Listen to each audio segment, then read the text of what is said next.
All righty. Good evening, everyone. Thank you so much for joining us this evening. I'm Nancy Howell. I'm one of the board members of Western Cuyahoga Audubon. Next slide, please. Next, please. Welcome. Like I said, I hope everyone had a great Thanksgiving. Maybe you got out a little bit. Maybe you had to shovel snow this morning, but thank you for being here. There are a couple things I'll be mentioning in the next few slides, the Christmas bird count that's coming up, other events and items of interest, a special volunteer request, and some more volunteer opportunities, and then a little bit about our e-newsletter and signing up. And that photo is one of our urban bird walks right along the Cuyahoga River. Love this with all the infrastructure and our trio of ring-billed gulls. They were just lounging there. Next, please. All righty. Sunday, December 28th is when the Lakewood Circle Christmas bird count takes place. And as the compiler, if you have any questions, if you would like to sign up, if you'd like to just bird in your backyard, as long as it's in our count circle, we'd love to have you. Again, any questions, please just send them to Nancy Howell at wcaudubon.org. And we have a good-sized area. I still have to touch base with a lot of leaders, but we're in pretty good shape. Just remember, Sunday, December 28th. Next slide, please. A couple of things of interest. The Christmas bird count from last year was just published, about a week ago through Audubon, and it covers a lot. It There's circles in the US, Canada, Mexico, and Central and South America. So there's a lot of things to look through. But if you do want to see specifically what our count circle, which is OHLK, as you can see, Lakewood, Ohio, we ranked in over 100 participants for last year's count. Yay! Our bird numbers were great. But if you look at some of the ones from Central and South America, oh my goodness, some of the numbers that they get, of course, because not only do you have migrants that are down there, but you have the resident birds too. It's really fun to kind of scroll through and just see what's happening in different places in North America, South America, Central America, Mexico. It's great. Don't want to be remiss. I wanted to mention the ornithology course that is being held at the Tri-C campus, Eastern Campus, Tri-C College Eastern Campus. Dr. Sean Williams is the instructor. Please register by January 5th at tric.edu. There's weekly field trips. You learn 150 or more species. There's mist netting and banding. As you can see, there's a lot of stuff that he's going to cover in the course, and it runs from January 12th through May 6th, and you can see Mondays and Wednesdays, 9 to 11:45. So be prepared. I think seniors may be able to take the course without paying. I think you can audit it. Uh, check their website though. Next, please. Here's my special volunteer request. As you know, the Browns Stadium complex is slated for construction in Brook Park. The photographs that you see there are taken from artists' renditions, and you can also see there's a lot of glass or reflective surfaces. Really, now is the time, right now is the time that our organization, other birding organization, conservation organizations need to be in contact with the Brook Park mayor, city planners, Browns management, architects, builders, so we can say, please put bird-friendly glass or bird-friendly reflective surfaces on the building rather than retrofitting. Do it now while you're building it. Now, some people have mentioned, well, that's not in a migratory path. That does not matter. Your windows at home kill birds. Downtown buildings kill birds. This is going to kill birds as well. So we need a committee, maybe not just from WCAS, because we cannot do this alone. This has got to be part of a much, much bigger group. Kirtland Bird Club, Audubon of Greater Cleveland, Akron Audubon, Canton Audubon. These birds belong to everyone. So if you are interested in being part of this committee, please let me know. Boop, you see my name, Nancy Howell at WCAudubon.org. Please contact me. We'll talk about it. Thank you. I'm passionate about this. I really am. Next slide, please. And I'm passionate about other volunteer opportunities. We need writers for the newsletter, photographers, fundraising and friend-raising assistance. It would be really nice to have a gathering sometime this winter of our Audubon members and those who may have participated in the Christmas bird count to have a potluck. What fun could that be in the wintertime?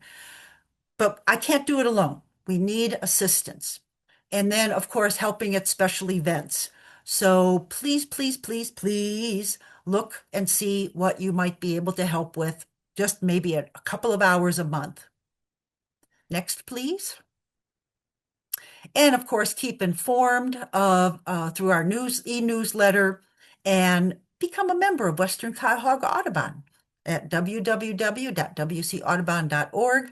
Click the member tab on that website. Thank you. I think Michelle may be next. Yes.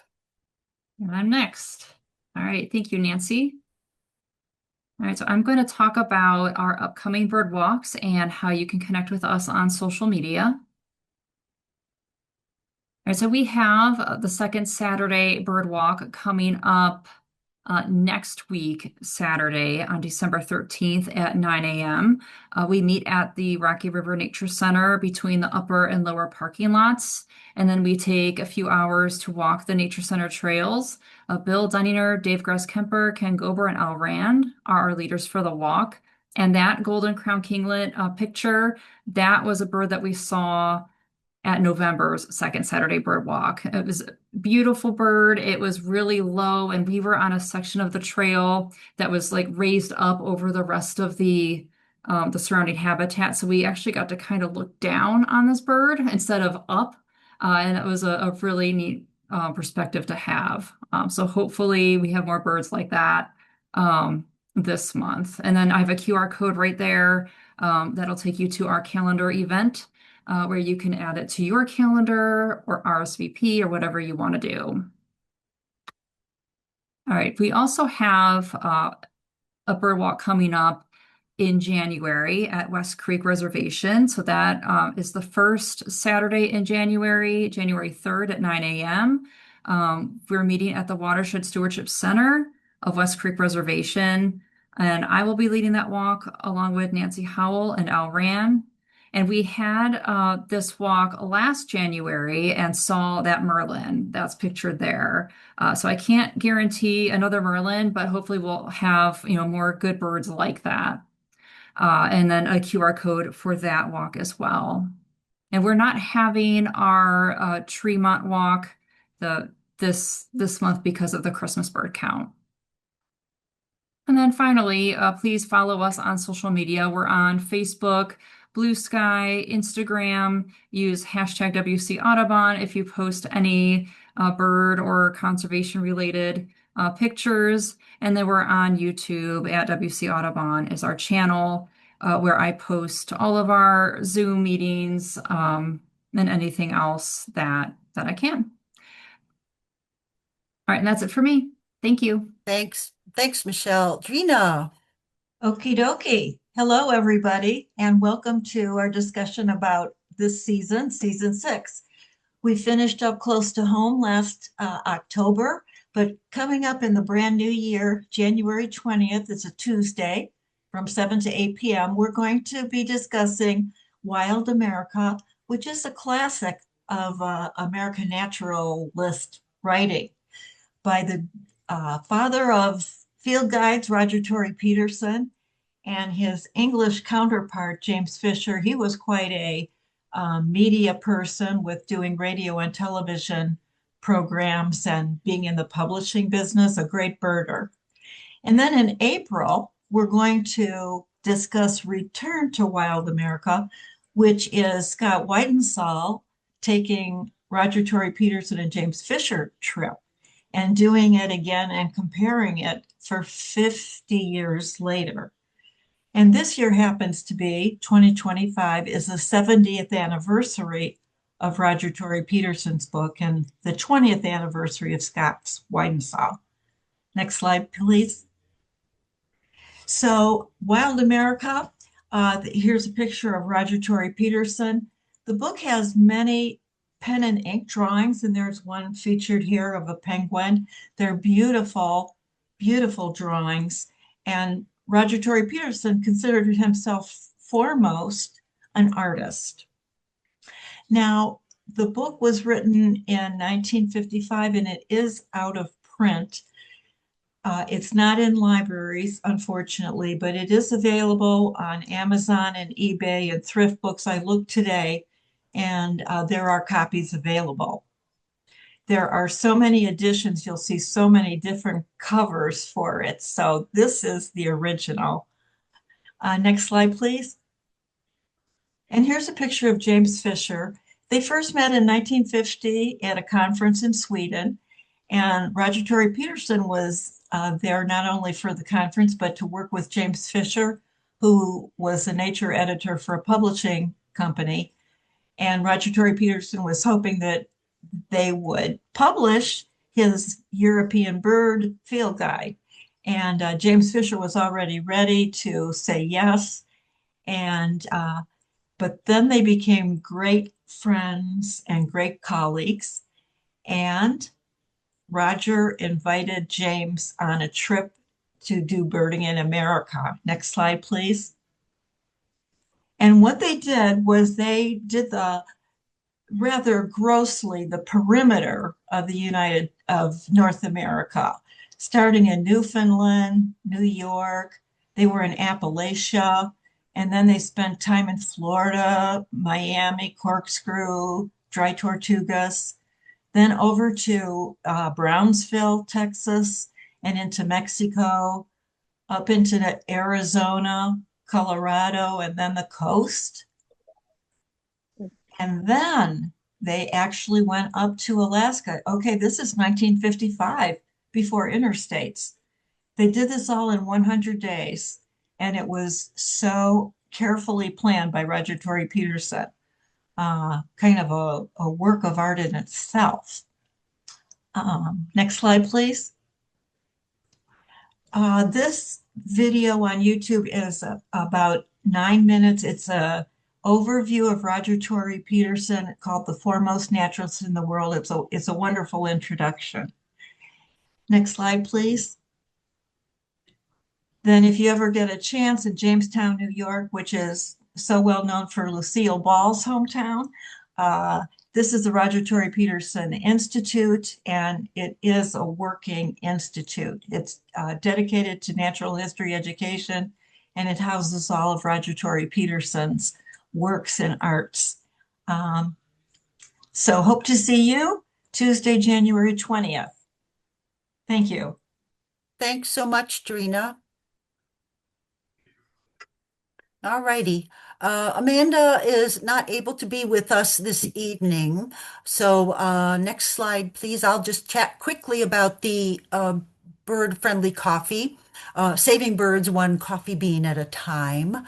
We've been working with Birds and Beans Coffee. Their prices have increased slightly. Of course, as you know, tariffs were put into place and then tariffs were pulled off. So just think about it as a business. They're trying to make sense of everything too. So they mentioned, Birds and Beans mentioned there may be an increase in early 2026, like in January of 2026.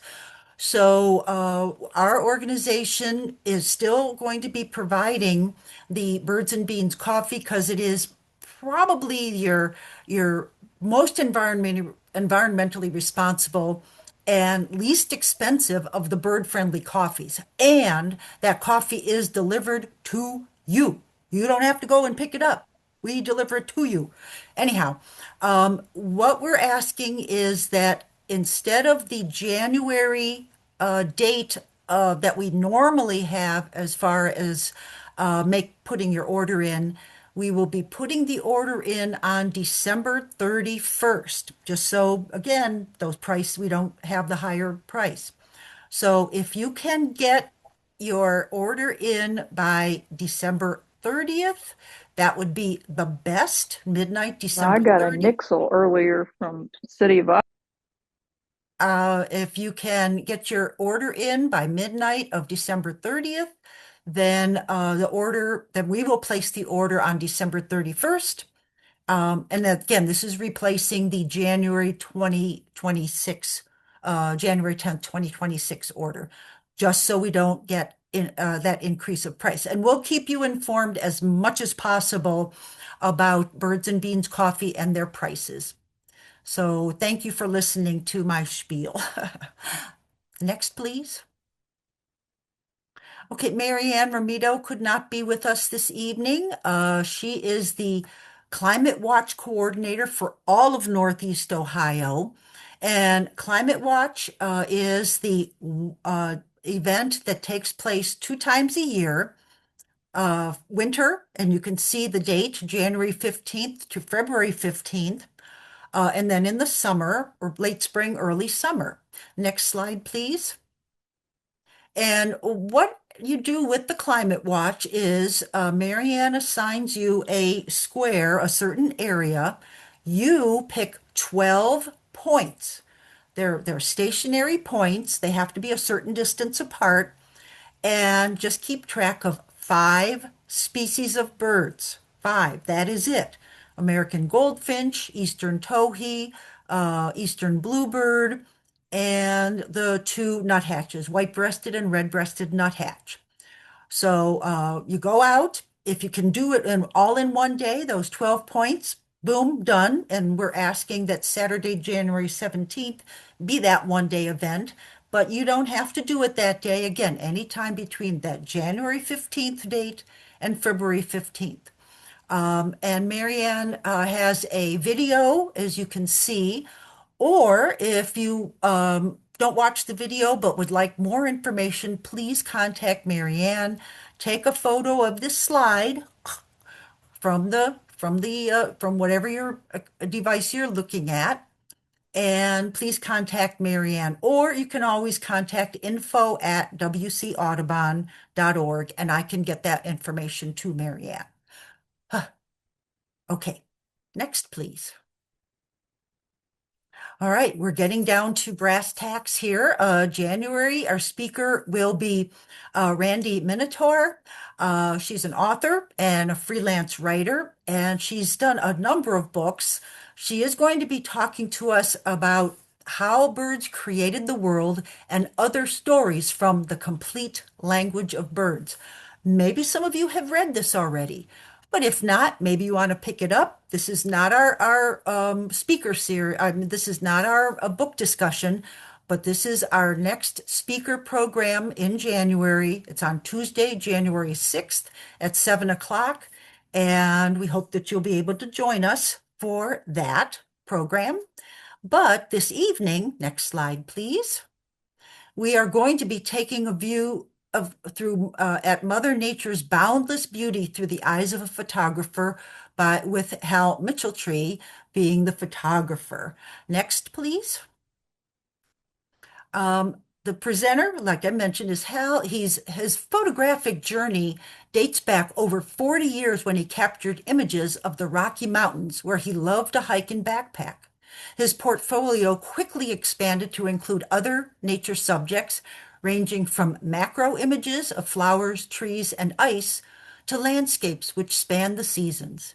He strives for images that reflect his deep affection for each subject and is always seeking unique perspectives that invite the viewer to stop and look very closely and at even the most modest of Mother Nature's gifts. His photos have also been integral component of the numerous classical music appreciation programs he has presented over the past 30 years. While nature photography continues to be his primary photographic passion, architecture and people have also been in his lens. For several years, Hal has had the privilege of providing photos for the Federal Reserve Bank of Cleveland's Employee Annual Report and United Way campaign. Hal has presented programs and has had photos displayed at numerous local venues, including nature centers, libraries, and other organizations, such as the Carolyn C. Farrell Foundation, which supports individuals and families impacted by dementia, and the Renee Jones Empowerment Center, which serves victims of human trafficking. Now, I had the opportunity to meet Hal at the West Shore Unitarian Universalist Church during their Earth Fest, the Earth Day celebration. And Hal said, "Oh, I do presentations about photography." And it it happened. So we are going to stop sharing. Oh, let's go to our last slide, please. Thank you very much. We appreciate that you joined us. We'll stop sharing and then Hal will bring up his slides. So are you seeing the first slide? We do, but we also see the a bunch of things at the bottom from your Apple computer. So I forget how to get rid of it. Oh, there we go. There you go. I start clicking. Perfect. All right. Well, welcome and thanks for the very nice introduction. Very thorough. I appreciate it. It's been a long time that I've been doing something with a camera, and I appreciate the opportunity to share some of my results with you folks. As Nancy indicated, my emphasis in terms of the programs is to try to help people really see the world that's fascinatingly complex and beautiful that surrounds us everywhere you go. Now, I'm certainly preaching to the choir, but hopefully this will be a fresh inspiration to maybe take some pictures of simple things that are within walking distance. So the purpose of addressing you today is to actually improve your life and your health. I have Parkinson's, and I've been doing Parkinson's research online for the 12 years that I've been diagnosed with it. And one of the things that's emerged is the positive impact of the production of dopamine by looking at beautiful nature scenes. They have research in the past that demonstrates that if you look at nature scenes compared to urban scenes or other non-nature scenes, the nature scenes provide an uptick in your positive outlook hormones, including dopamine. So it really does impact your health. And like I said, I think I can find beauty just about everywhere. I don't have to go anywhere extraordinary. And I use basic equipment. I have like a nice amateur camera with a D7500 or a D80. And then I use my phone. So what you see here doesn't use, very high-powered telescopic lenses or anything, just basic equipment. But I think what I find is that I'm amazed by what I see. I'm not doing amazing things. The amazing things are there. I just need to see them. So here's the approach for today. I'm going to share with you first some tools, and then we'll go through the photos.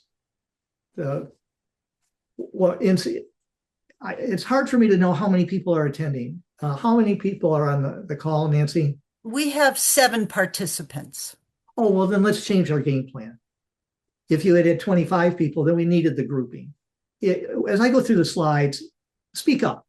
Is that okay, Nancy? That would be fine. So people can unmute if you have a question. Yes. Yeah. I have a question and you want to add something, So, all right. So basically the slideshow is going to break into 4 sections. I'm going to talk about location, where I find excellent photo opportunities, tools. These are the basic visual components that I look for in a picture. The perspective, and this has analogies to real life, but I want to, of the tools, the devices that I use, I think perspective is one of the ones I rely on most. Paying attention to the background, not just the main subject. And then try to encourage people to dabble like a child with the camera settings and software. People are afraid to drag something somewhere, and it's like, you can't do any harm. You can always get back to the beginning. So starting with location,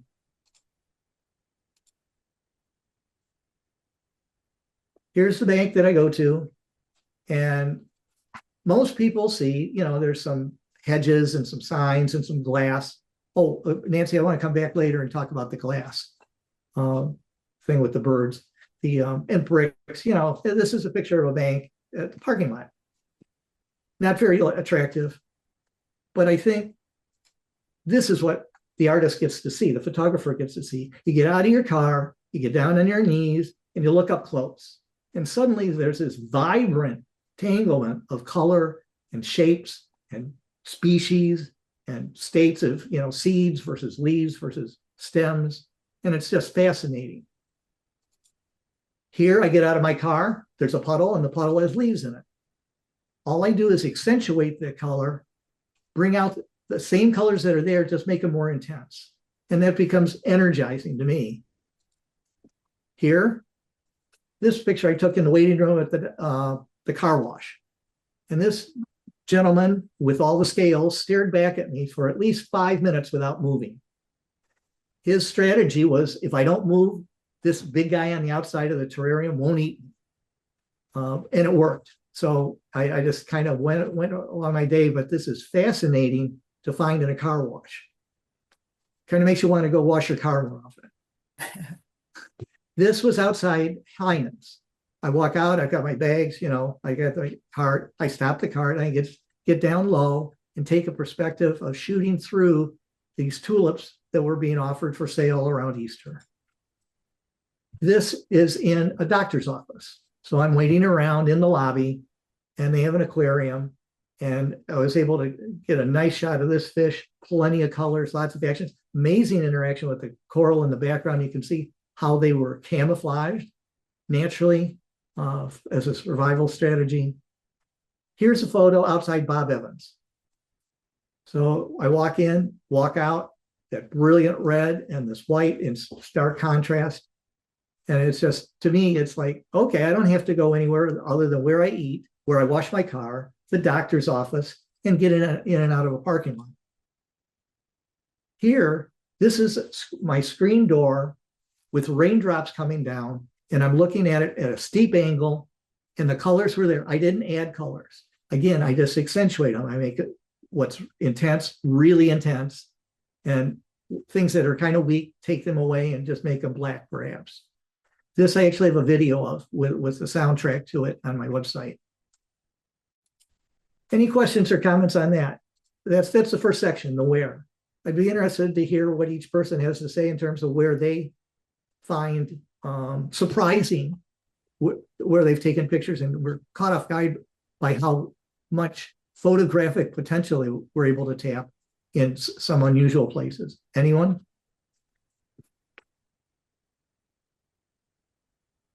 Yeah, go ahead, folks. Please mention anything. I'm wondering, on this particular beautiful picture, how did all those colors emerge? Well, think of it as white light. And so all the light that hits it is white light from the sun. So when the sun hits it, there's yellow, there's blue, there's red, but there's an intensity bias in each pixel or set of pixels. The colors on the other side were from the furniture and things that I had on my back porch. Okay. They're blurred because I used a very narrow field of focus, so, and took it on an angle. So if I go back through the video, I start out and there's very few color emphasis. And then it's just kind of silver, white water dripping down on a black background. And I just use the sliders on the like photos software, right in the phone or on my laptop. Yeah, feel free to comment on any of the pictures or questions. Oh, thank you. And if you use let me know your first name when you speak. That'll help me perhaps. So have any of you taken places in those venues that I mentioned? No? No. Okay. Next step, tools. Here are the things that I consider. First is, what do I want to include? What's in the picture and what's out? And where I had that opportunity was when I was working at the Federal Reserve, and that was back in I worked there until just a couple of years ago, but back in the 90s, it was still film. And I learned to crop to the extent that I developed some skill in cropping by taking dozens and dozens of pictures back when I couldn't afford to take pictures myself, but the bank could for their events.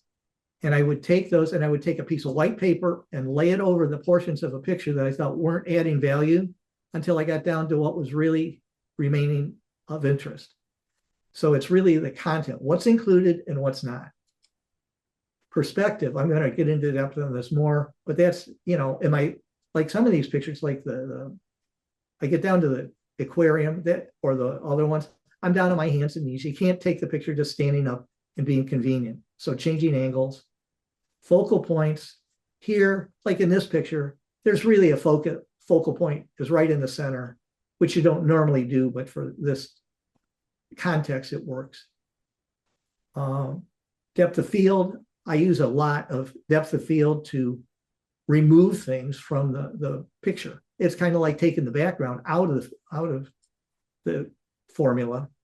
Colors, and actually, I was just watching a video by a researcher in terms of color and the brain and so forth. He pointed out there are really only two things that we have. We have color and we have light. We have the rods and the cones. So our eyes are absorbing those wavelengths and the intensity of those wavelengths, and everything else is added downstream back in the brain. A topic, if we have time at the end, I've also been watching some research dealing with the quantum mechanics of navigation for migrations and how the birds actually see magnetic fields. So any comments about the tools before I move on? Which of these do you find you have a bias for, or things that you apply routinely or most often? Anybody? No replies. Okay.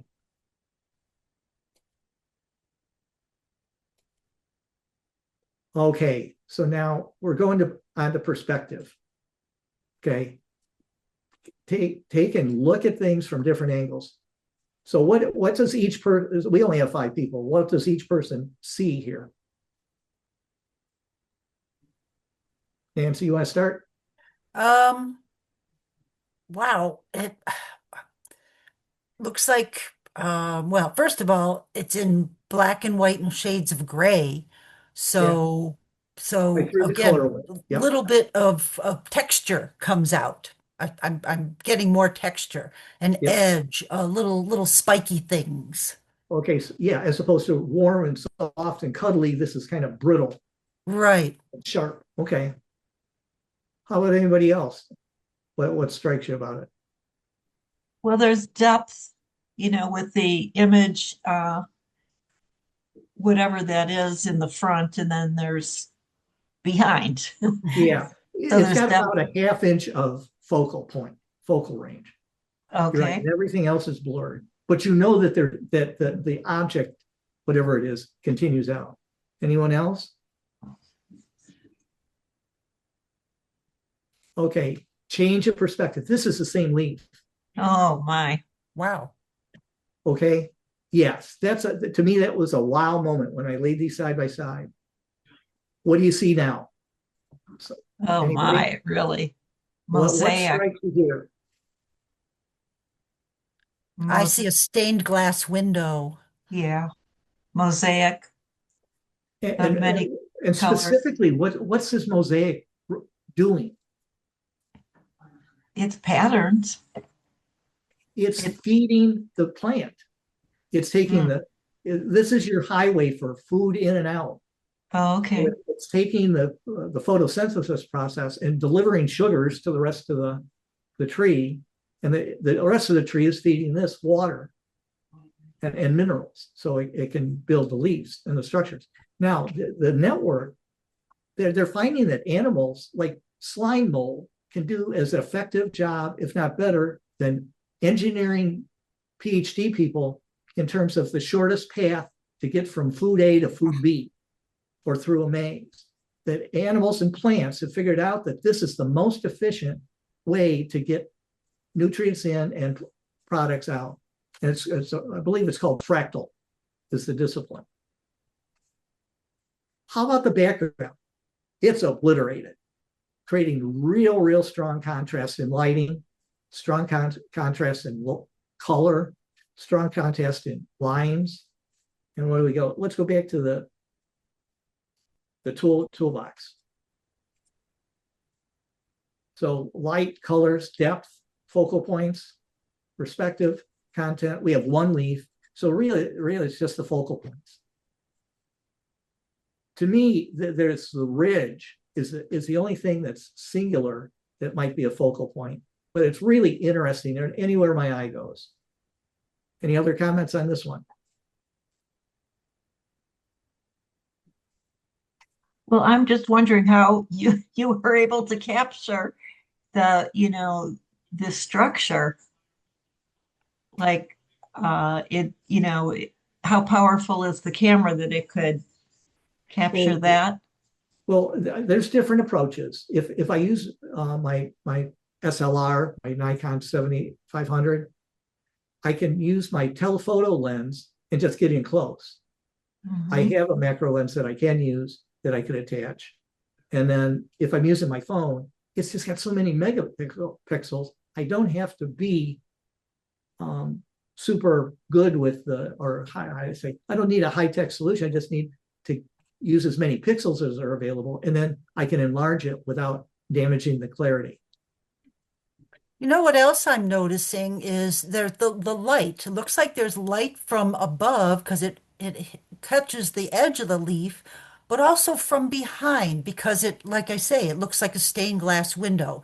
You can see how the light is coming through and seeing the pattern of the veins.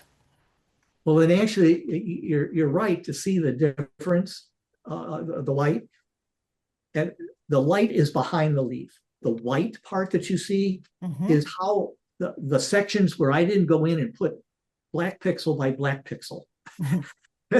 So do you see up here, it's black right up against the red. Oh, it's hard to If you see. come down here, there's white.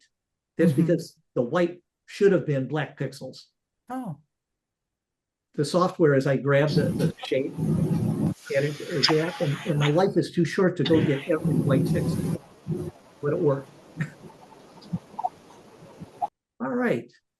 So now background. This is the next thing that I spend a lot of effort on is paying attention to what's behind the photo. So I get out of my car. This is down by Detroit Street by Second Soul. I get out of my car and there's a beautiful white flower in one of the little planters that the city of Lakewood puts out. And I use the street as a background. Take away the color. Now here, that same flower has a red sports car in the background with the light glittering off the taillights. And so this is a matter of, again, perspective and background.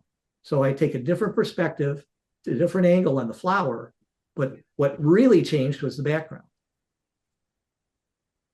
Comments or questions?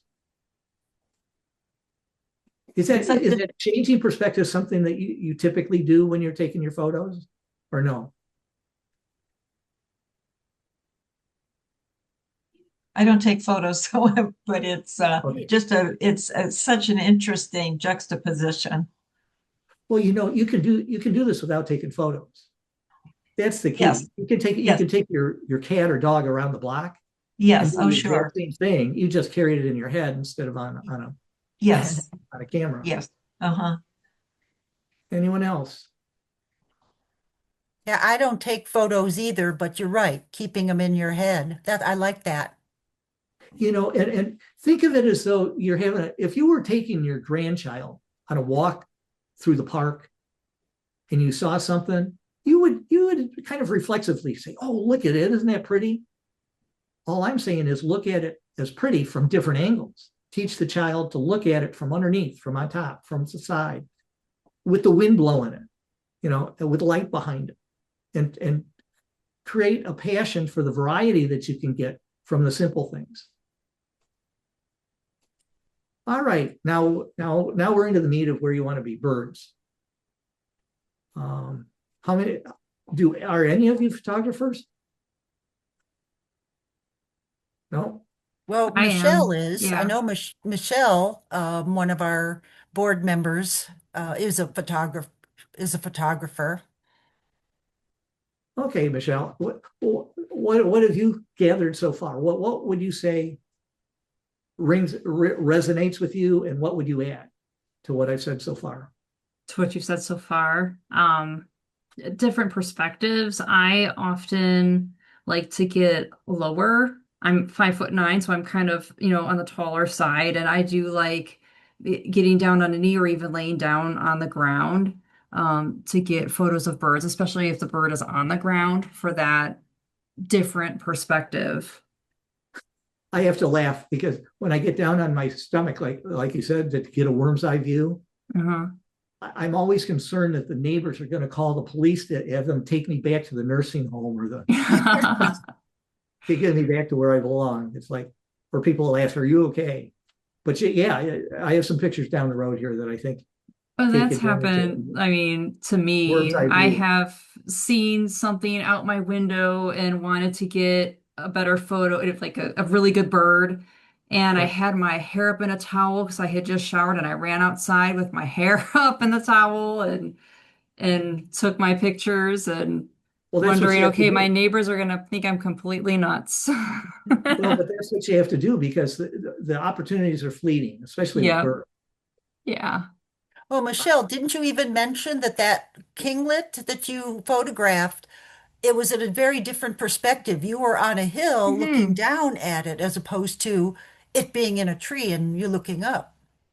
Yeah, and that's a different perspective for kinglets anyway. I usually feel that I'm looking up at them, at least maybe in the habitats I've been at recently, like the Cleveland Lakefront Nature Preserve, the kinglets were like up in the trees.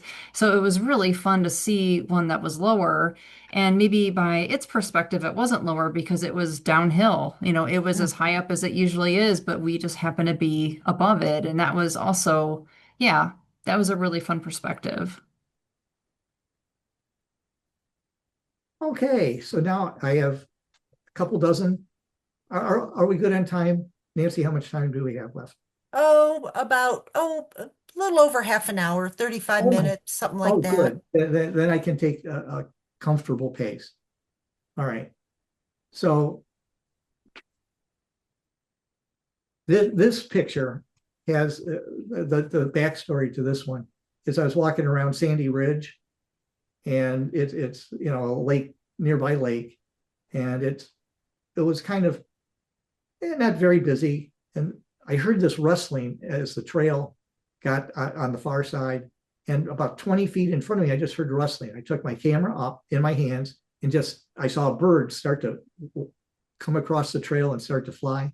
I just zoomed out as fast as I could and held down the clicker to get a burst shot. And this turned out, you can actually see his tongue in focus. So that was, to me, one of the most surprisingly successful shots that I could never have planned. There's the more accurate setting. So very tight focus by chance on the face and head and tongue. And then the wings are in motion, so they're a little bird, and then you still have the focus in the feet. So this was, I just get a sense of flight, gliding on air, just floating through the air and graceful. It's hard getting those action shots. The next one is this. I was at a driving range, and the out in Hinckley, and these birds were just swirling around and swirling around. And this one just kept coming back as though he wanted me to take his picture. And here, if I think of focal points, obviously the face, the beak and the head and the neck with its intricate pattern there. Those are the main focal points. But then I find my eye drawn out here at the flayed feathers at the end of the wings, as well as the tail and the feet. How many? Well, the number is going to be few. There aren't many of you taking photos of anything, but have you had any success getting flying photos, birds flying, Marianne or Michelle? It's a challenge, and I have really just admired these two photos you've shown. The goose photo, you could actually almost hear it, with its beak open, it's Yeah. making its call.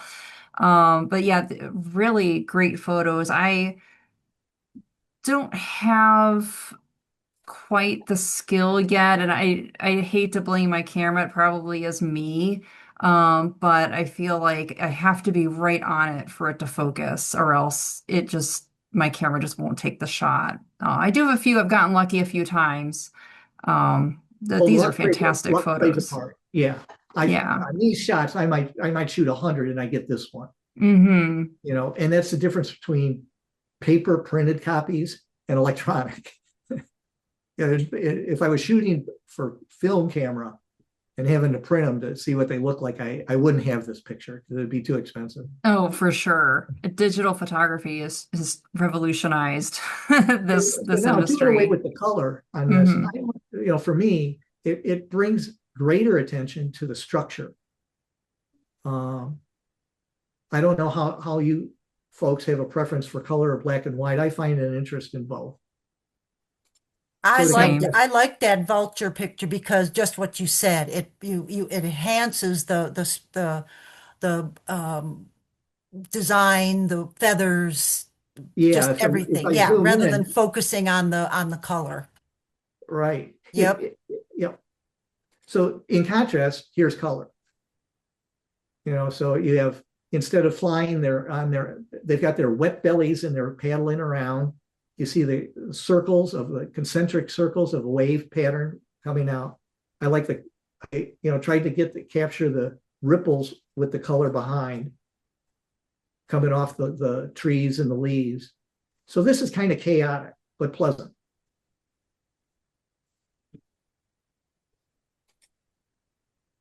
This one's fun. So you folks are the experts. I don't know what these birds are other than colorful and cute. But let's see, is this right? They would eat hard nuts. Is it? You tell me. I'm just guessing. That's what it looks like. These birds are not native to our area, so we're not used to seeing these birds, but I think that sounds right to me. Yeah. They're rainbow lorikeets and they feed on nectar. And really? Yep. How do they get the nectar from what?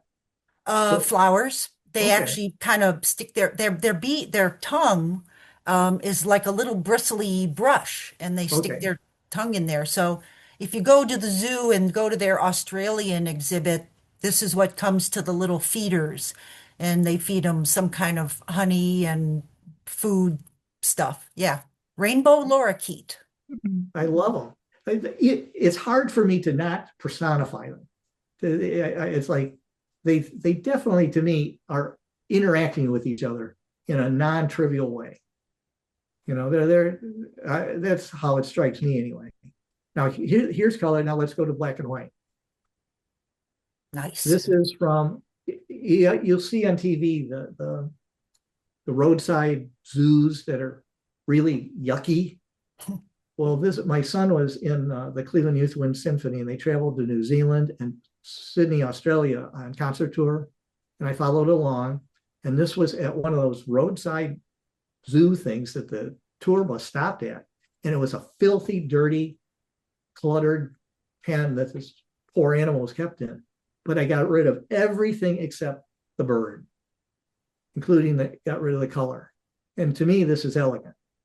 It's just big, long line, head facing down, neck curved. It just kind of speaks of like sadness. I don't know. Anybody have a I different looked at reaction? it, not knowing the background, I looked at it as very sensual, that curving neck and, the little dark spot kind of in the back of the head and the straight long beak. Very kind of sensual.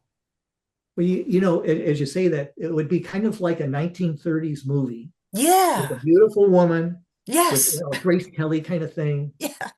and with Frank's, what's it, Clark Gable, and it's a dark night, and it's very elegant, but it's a dark feeling.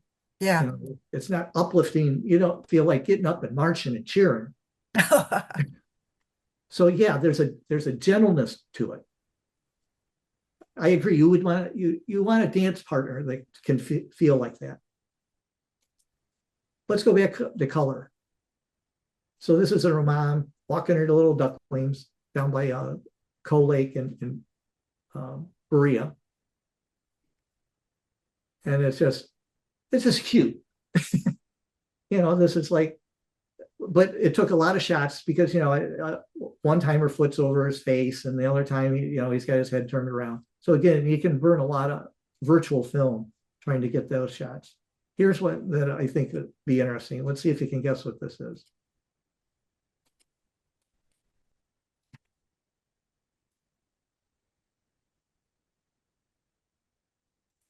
There we go.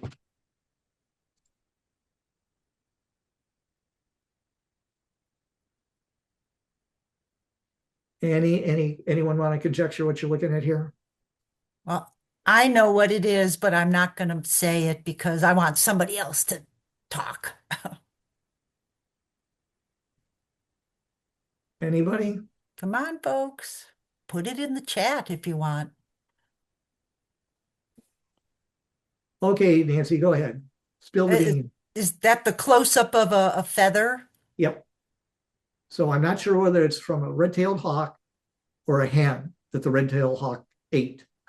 Oh, But I was on a farm, and I found they had chickens and they had hawks. So I'm not sure which. I thought maybe one of you would be able to identify the gender. But this is under the microscope. I took it home, and the incredible detail and complexity of the structures underneath the surface. So again, taking a close look at something. That's another cute ducklings. Now here, this is all about depth of field. The grass and the ducklings had to be in focus, and everything behind it is washed out. And it needed to be a color that was complementary to the overall yellow green spring theme. Aren't you glad you don't have to go around looking for bugs to eat and bite the dirt and get not only the bug but the dirt? Now here, these are soft and fuzzy. So this is about the color and the soft curves, smooth lines, nice texture. And this one eye has its eye on me. The other ones are doing, they're going about their business. This one, keeping an eye on me, doesn't want to quite let go and isn't quite sure if it's safe. Contrast those youthful avians in relatively warm water versus this. Is this a heron or a crane? I'm guessing heron. yes, it's a great blue heron. Okay. Well, it's blue because it's cold water that it's Yeah. and what do they call it blue? And this one was strutting around very, very slowly. so that it wouldn't disturb the water, and it was hunting for food. But from a photo standpoint, I need the ice in the background to emphasize how cold it was. And it's standing in this ice water. You can see its shadow. The water's barely moving. But again, this is like, and Nancy, I would say this is elegant as well. Kind of sensual, the lines. But this one's more confident, but not brash. Take that, and we're still in black and white. Now this one's walking with silhouette. So the subject is actually dark and the background's bright, but it still creates it's clear that this is the subject, and it's clear that there's a sense of motion. You can see the small little ripples right around its feet, and its head is the main focal point, but its feet are a second one. This is down at Rocky River Park. Now the next two kind of go together. So now we had chicks floating, kind of paddling. We had chicks walking. We had a heron standing in ice water. Another one, a goose walking on the beach. And now we have a seagull flying. What makes this photo work?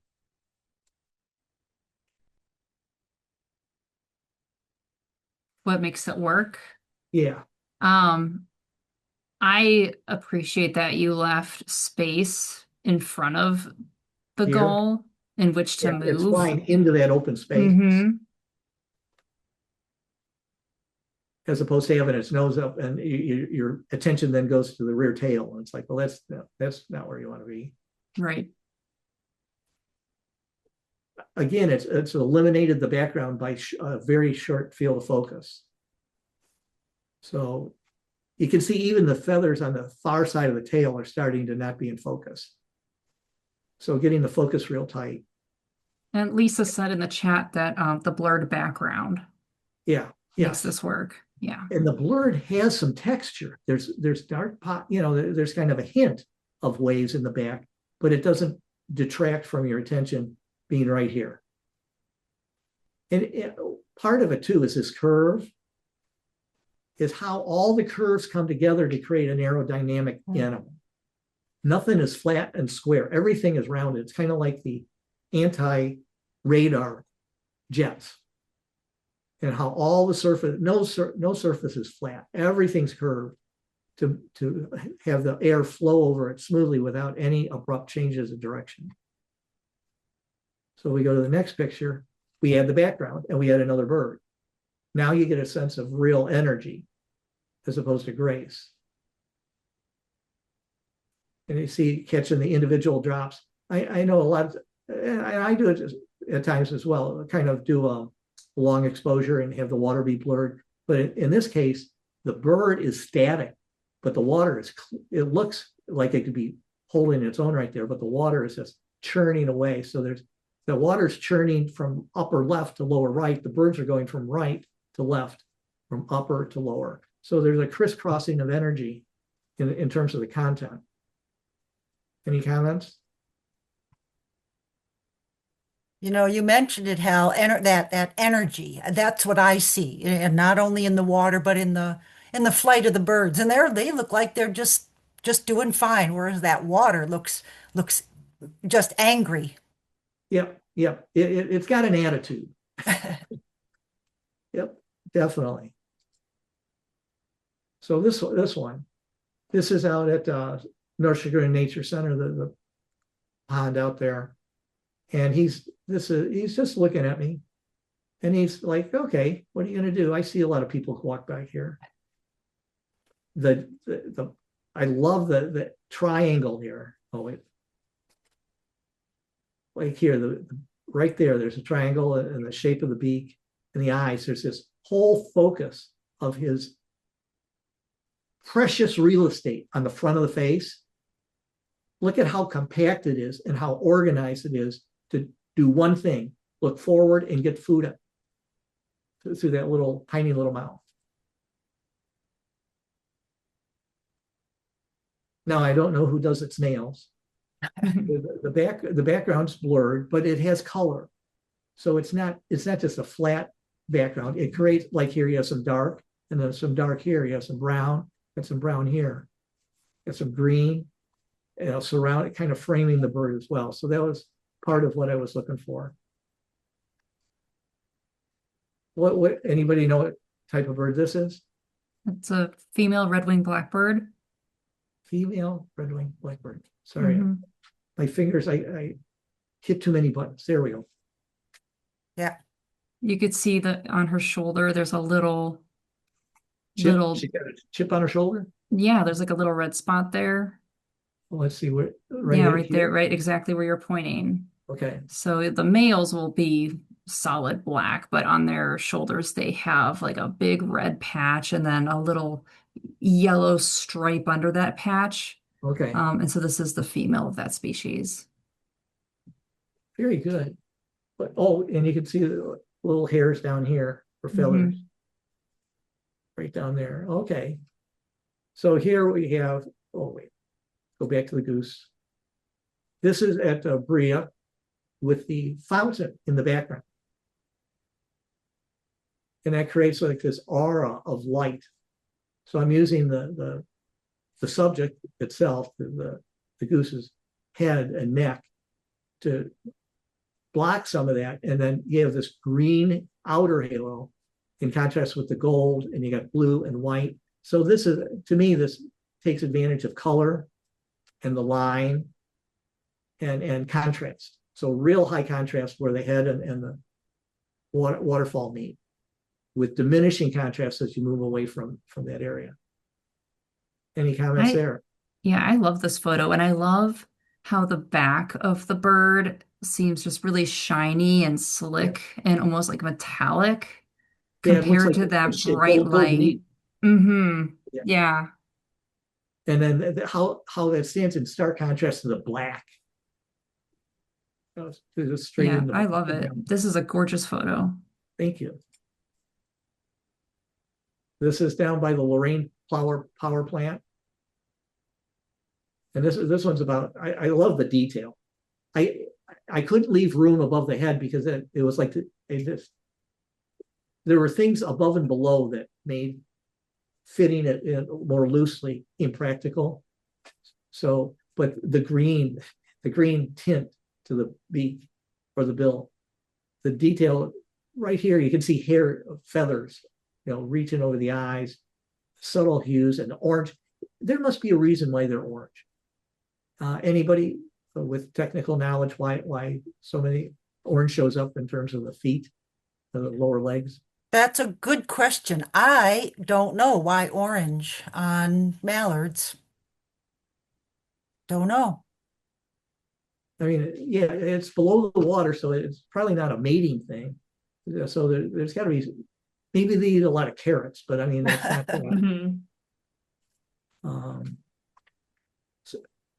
So now the next picture, I didn't get a very good exposure, so I did the best I could. And this is kind of almost like a watercolor. This I think would be a good watercolor subject because it's got soft little sprinkled colors layered over one another with the subtle greens, the yellows. Very, very peaceful and tranquil.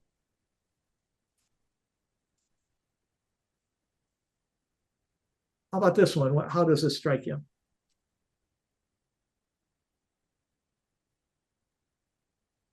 Do you ever feel like that? It's like you just walk down, there's a breeze blowing, you want to spread your arms apart and feel the breeze and let the air tickle your feathers and kind of put your head up and stretch, and you get the sensation of wet feet in the sand, and you're curling your toes around in the sand. And then it flaps at them and then puts them back. But that's a pretty big wingspan, isn't it? Yes, it is. It takes a lot of surface area to have a heavy bird like that be able to fly. Any other comments? All right. Oh, I skipped one. Okay, what's this one about?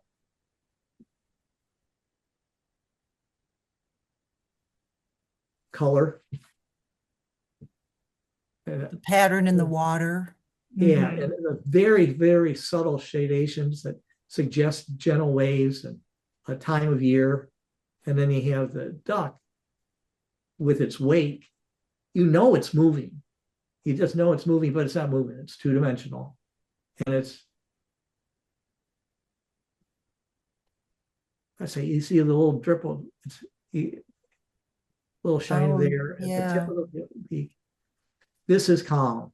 So this is where you play a note on one of those gongs and you just let it hum and just let that fade off into the distance.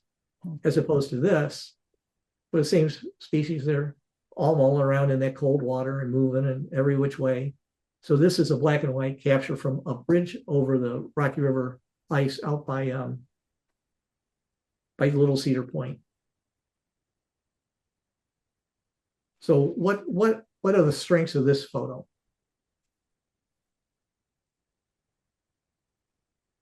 Is it high contrast or low contrast? It's pretty hard to get higher contrast than black and It's white. pretty high contrast. It's high Yeah. contrast. Yeah. Is it simple in motion or is it complex? It's complex. Is Busy. it? Yeah. Yeah. Yeah. There's Are there a lot of straight lines or a lot of curved lines?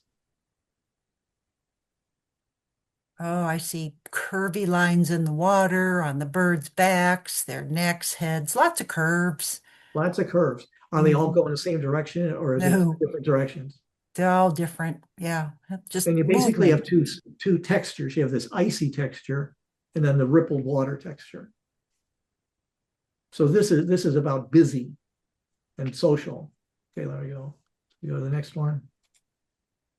Now this is warmer weather. And it's like they're a football team trying to scarfle as much food as they can, just putting their face down into the water and eating. So here the lines are the ripples. And that kind of creates a cohesion from the front to the back and the right to the left. But each bird has its own agenda, doing its own thing, not in any concerted, coordinated way, which is in contrast. These are ducks though, right? Yeah, these are Right. ducks. Which is in contrast to, say, geese that form formations and have some sort of coordination of activities. The ducks don't seem to have that similar pattern of cohesion. But I'm not an expert on that. Nancy, you want to weigh in, or Michelle? Well, the geese in the previous one were all kind of scattered hither and thither, so it just depends on what they're doing, whether they're feeding. You know what I like in this one? I like those blue patches on their wings. Right there. It's just like there's one, and there's one, and there's one. It's just like it almost looks like it doesn't belong, but I know it does.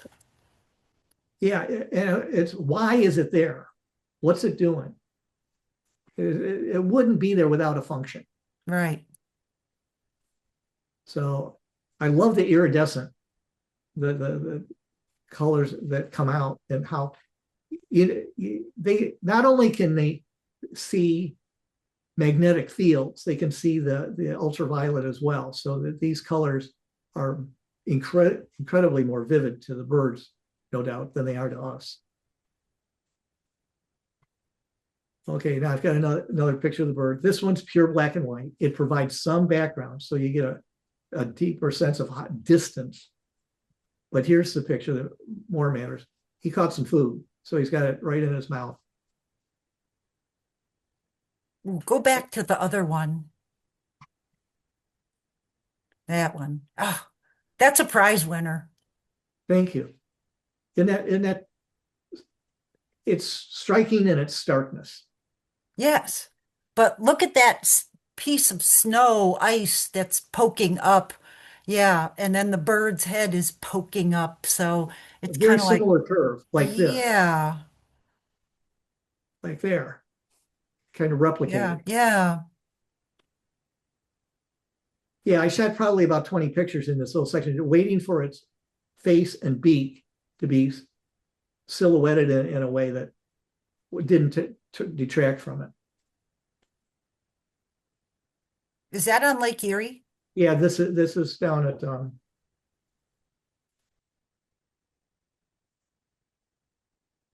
Huntington. This Okay. is at Huntington.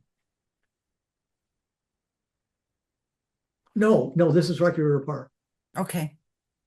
No, it's Huntington. Huntington. That's my final answer.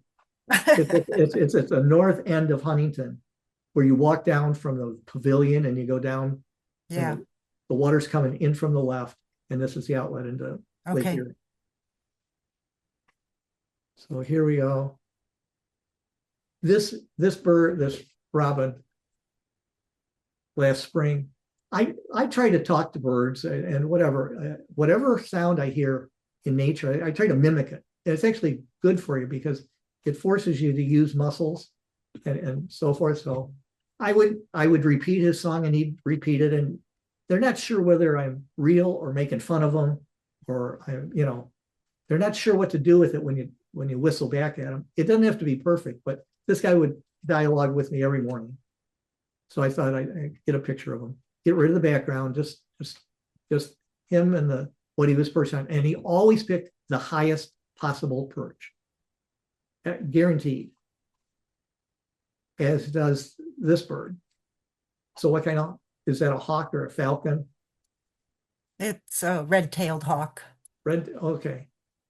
Then that earlier feather must have been from a hen. What great camouflage from the bottom. Blending in the color of the tree with its wings and beak, and white like the cloud above. Mm-hmm.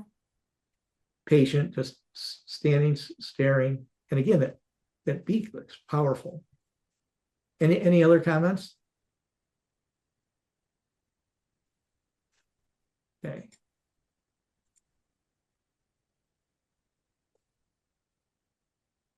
To me, this is just tranquil. Yep. Black and white, shimmering ripples. This would be something you might see in a painting from about 1890. In a French gallery. Just kind of smooth. The tempo would be very like adagio, just kind of gliding, silently gliding through.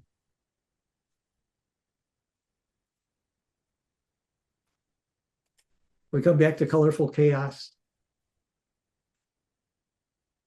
There's more of them now. And before we go on to the next one, of the photos we've seen, anything you either have questions about or you want to comment on still? No, doesn't appear to have no comments in the chat or anything. Okay. So the last suggestion for you is play with the dials, play with all the buttons on your camera, play with the software that you have available to work with the cameras, and just explore like a child. Take things to extremes, cut things out, paste them on different layers. This is just exaggerating the colors and the darkness. And this goes the other direction, brightening them. And it's fun. And it doesn't cost you anything. You just zoom in, zoom out, and have fun with it. And that's all for today, folks. Wow. Wow.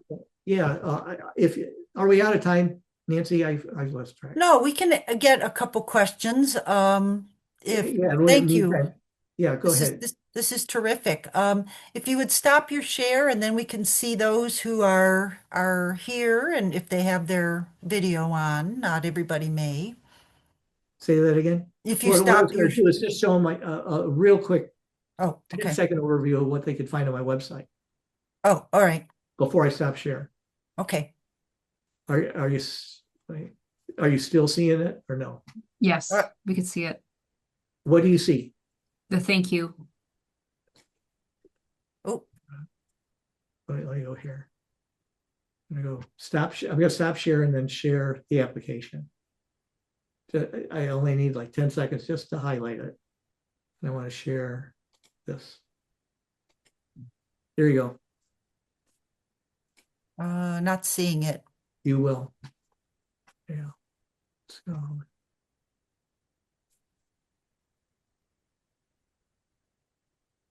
got it.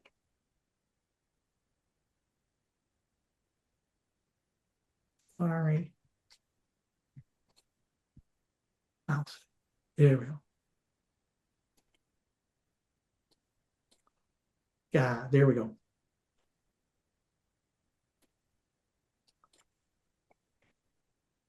Yeah.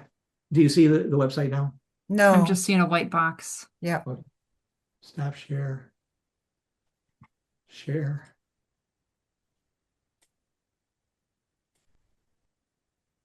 There it is. There we are. Okay, you got it? Yep.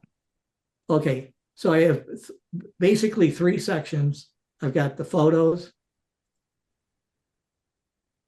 And here's the photo galleries. I have a whole bunch. You know, there's recent and favorites, but flowers, plants, animals, landscapes, skies, scenes, waterscapes, seasons, architecture, the eclipse, and then a variety of things, including musical instruments and so forth. I have thousands, hundreds, well into thousands of photos out there and more to come. I've got about 24 videos. So some of them are lighthearted and refreshing, you know, kind of energetic or creative. Most of them, if you go back,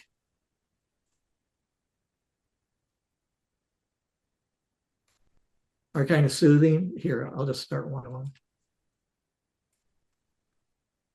And if you do this, check to make sure you get the highest resolution going. There you go. And these will have soundtracks going. Yeah, I don't think it started.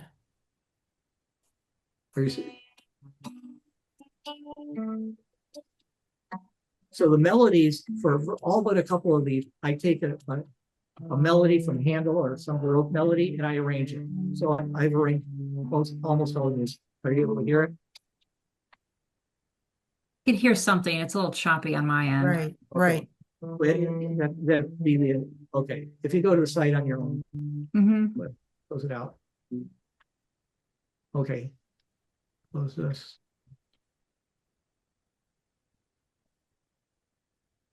So I got the videos, and then I have programs. And today's program, you go down here.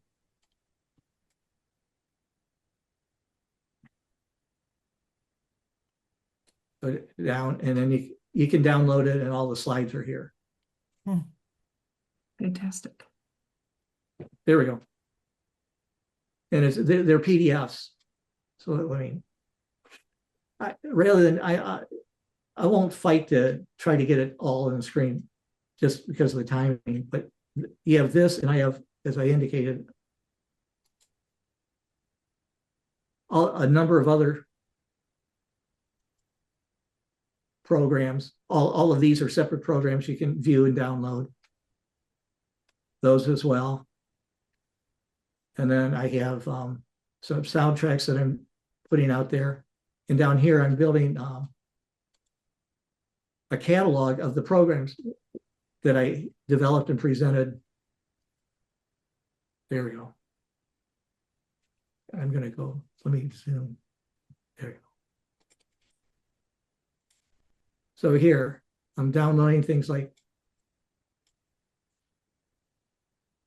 a playlist.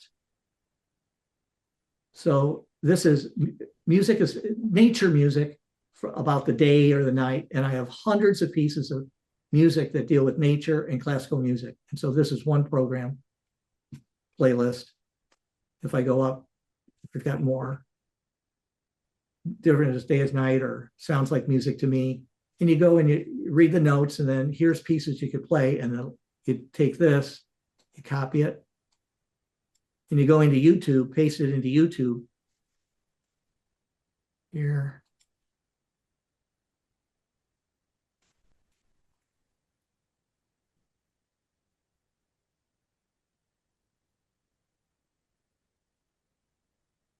You just paste it into their search bar.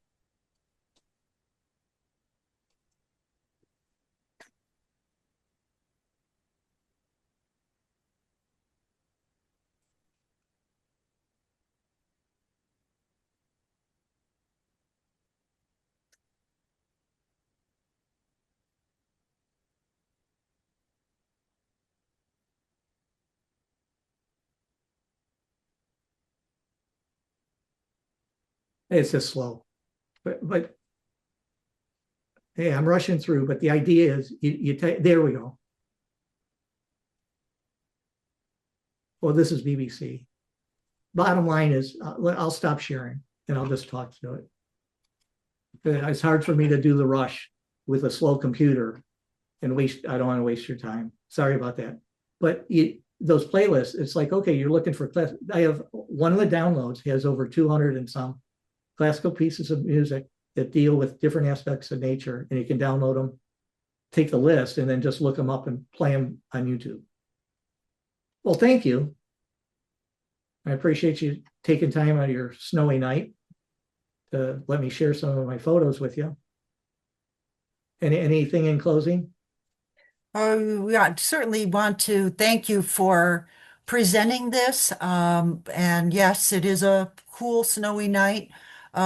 Just to let you know, our organization had a series of 12 photographs from National Audubon that we had hung at a local library. And, when I looked at those photographs, there were some that just popped, and I said, wow, this is so cool. And then there were others that I kind of scratched my head and, oh, why did this photo win an award? But now I'll be looking at things a whole lot differently, things that may have movement, things that may have more of a pattern, and then hopefully figure out maybe that's why they chose that particular photo. Well, thanks. Yeah, and so the research for like facial beauty, the research there is it's the averaging of faces. So you take a range of faces, and the one that's in the middle of the features, it turns out to be scientifically more likely to be identified as attractive.